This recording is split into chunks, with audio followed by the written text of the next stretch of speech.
Episode की शुरुआत में हम देखते हैं और वो खुद से कहता है, ये कमीने सब मुझे नीची नज़र से देखते हैं, मेरे साथ वाइन भी नहीं पीते, मैं भी उनको नीची नज़र से देखता हूँ।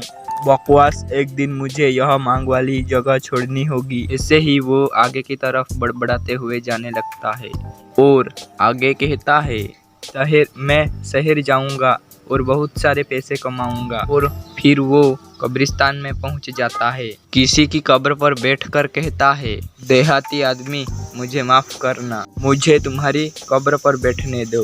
तुम्हारी कब्र की किसी को परवाह नहीं है और कोई शहर की ओर भाग रहा है। तब उसको वहां पर किसी की खुरेदनी की आवाज आने लगती है और वो इतना ज्यादा डर जाता है कि भूत भूत ऐसे चिल्लाने लगता है। अब हमें अगली सुबह का सीन दिखाया जाता है। उसमें एक रिक्शा चलाने वाला बंदा कहता है, अरे लड़की, तुम इस वाहियात जगह पर क्यों आती हो? यहाँ कुछ भी नहीं है।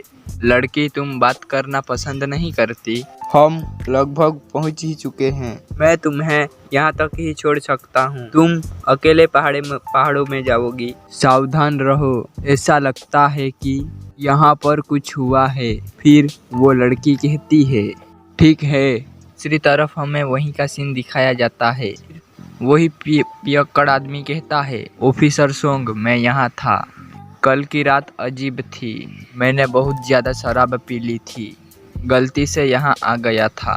फिर एक ही रात में सब कुछ तहस नहस हो गया। ऑफिसर सोंग अपने मन में कहता है, कब्र लूटना, लेकिन इस छोटे से गांव में कब्र से क्या चुराया जा सकता है? और सारी कब्रें फेंक दी गई है। यह इस कब्रिस्तान में देखने जैसा क्या है? तब वही पियक्कड़ आदमी कहने लगा, कल रात मैंने एक व्यक्ति को देखा।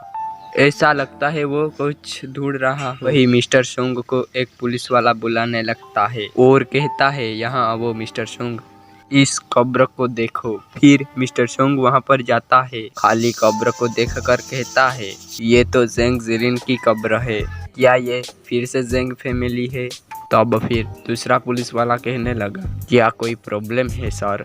तब मिस्टर सोंग कहता है, अगर इसमें जेंग फैमिली शामिल है तो ये बात सरल नहीं होनी चाहिए। तब वही पुलिस वाला कहता है, जेंग फैमिली तो आपका मतलब है वो जो बहुत समय पहले चला गया था और उसका बेटा भी लंबे समय से लापता है।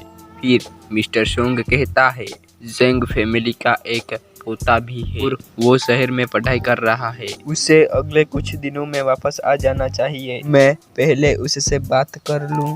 तब वहाँ पर वही लड़की पहुँच जाती है और वो कहती है, यहाँ पर चल क्या रहा है? फिर मिस्टर सोंग कहता है, तुम? फिर वो लड़की कहती है, मेरे दद्दू जेंग जिलिन की कब्र है और मैं उनकी पोती हूँ। तब मिस्टर सोंग कहता है, जेंग जिलिन की पोती, क्या तुम उसे जानती हो? तुम किस बारे में बात कर रही हो? फिर वो लड़की कहती है, अगर आपको यकीन न हो तो ये रही मेरी आईडी, आप लोकल पुलिस से बात कर सकते हैं कभी भी। तब ही मिस्टर सोंग के फोन में लो हेलो कहने की आवाज आने लगती है। एक लड़का कहता है, जिसका नाम जेंग चुलान होता है। मिस्टर सोंग कहता है, जेंग चुलान, तुम शहर कब आओगे? फिर चुलान कहता है, मैं ऑलरेडी बस में हूँ, जल्द ही पहुँचूंगा। फिर मिस्टर सोंग कहने लगा, आते ही पुलिस स्टेशन में मुझसे मिलने आ जाना। फिर चुलान अपने आप से कहता है, क्या हुआ होगा उनके साथ? अब हमें थोड़ी देर बाद का सीन दिखाया जाता है, जिसमें जेंग चुलान बस में से उतर रहा होता है। तब ही चुलान का फ्रेंड मिल जाता है और वो कहने लगा, अरे जेंग चुलान, तुम वापस क्यों आए हो? क्या तुम यूनिवर्सिटी में पढ़ने के लिए शहर नहीं गए थे? क्या तुम्हें स्कूल से निकाल दिया गया है? फिर चुलान कहता है, किंगमिंग उत्सव एक छुट्टी नहीं है, मैं एंसेस्ट्रल की कब्र को श्रद्धांजलि देने वापस आया हूँ। फिर चुलान का फ्रेंड कहता है, कपड़े स्टाइलिश हैं, अरे तुम्हारी कोई गर्लफ्रेंड है? क्या तुम वर्जिन हो? फिर चुलान कहने लगा, तुम वर्जिन हो, तुम्हारा परिवार वर्जिन है, मैं स्कूल में पॉपुलर हूँ, अरे जैसे वाहियात लड़के से मैं बात भी नहीं करना चाहता। ऐसा बोलकर वो वहाँ से जाने लगता है। फिर चुलान का फ्रेंड कहने लगा, अरे मत जाओ। हमें थोड़ी देर बाद पुलिस स्टेशन का सीन दिखाया जाता है। उसमें चुलान कहता है, क्या मेरे दादाजी की कब्र को खोद दिया गया और मेरे पिताजी के बारे में कुछ पता चला? यहाँ क्या हो रहा है? तब फिर पुलिसमैन कहता है, चिंतित मत हो चुलान, तुम पहले मेरी बात सुनो। वो लड़की आज सुबह दिखी, कल नहीं थी। अब हमें सुबह का सीन दिखाया जाता है। मिस्टर सोंग कहता है, तुमने कहा था कि तुम जेंग युड की बेटी हो। फिर वही लड़की कहती है जिसका नाम सी चुअन होता है। जेंग फैमिली 14 साल पहले इस गांव में आया था। परिवार के सदस्य जेंग जिलिन ने जेंग युड को विधवा कर दिया। उसका एक पोता भी है जिसका नाम जेंग चुलान है, जो अब 19 साल का है। जब जेंग चुलान 7 साल का था, उसके ठीक 1 साल बाद जेंग युड ने जेंग चुलान को जंगलों में छोड़ दिया और गायब हो गया। क्या मैं सही हूँ? फिर मिस्टर सोंग कहने लगा, हाँ तुमने सही कहा, लेकिन मैंने कभी नहीं सुना कि जेंग युड की कोई बेटी भी हो। फिर सी चुआन कहने लगी, मेरी माँ जो जेंग युड की दूसरी वाइफ है, उसने मुझे हाल ही में ये बातें बताई। आपको यकीन न हो तो मेरे दादाजी की कब्र को देखने के लिए इस आईडी कार्ड की जांच कर सकते हैं। मैं झूठ नहीं बोल रही। अब हमें प्रेजेंट का सीन दिखाया जाता है जिसमें चुलान कहता है, क्या मेरी कोई बड़ी बहन भी है जो लगभग मेरी ही उम्र की है?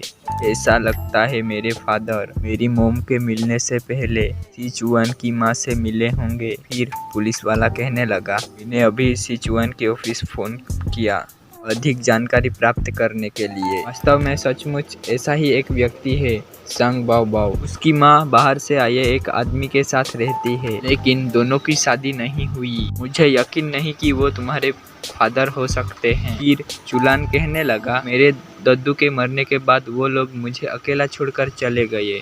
ऐसा बोलकर वो वहाँ से जाने लगता है। तब पुलिस वाला कहता है, तुम कहाँ जा रहे हो? तब चुलान कहता है, मेरे दादाजी की कब्र पर अगरबत्ती जलाने के लिए। इन कब्र पर पहुंचने में बहुत देर हो चुकी है। अब हमें रात का सीन दिखाया जाता है जिसमें चुलान कहता है, और जंगल में बहुत ज़्यादा ठंड है। और खुद से कहता है, मुझे नहीं पता कि जेंग परिवार ने नाराज़गी जताई है।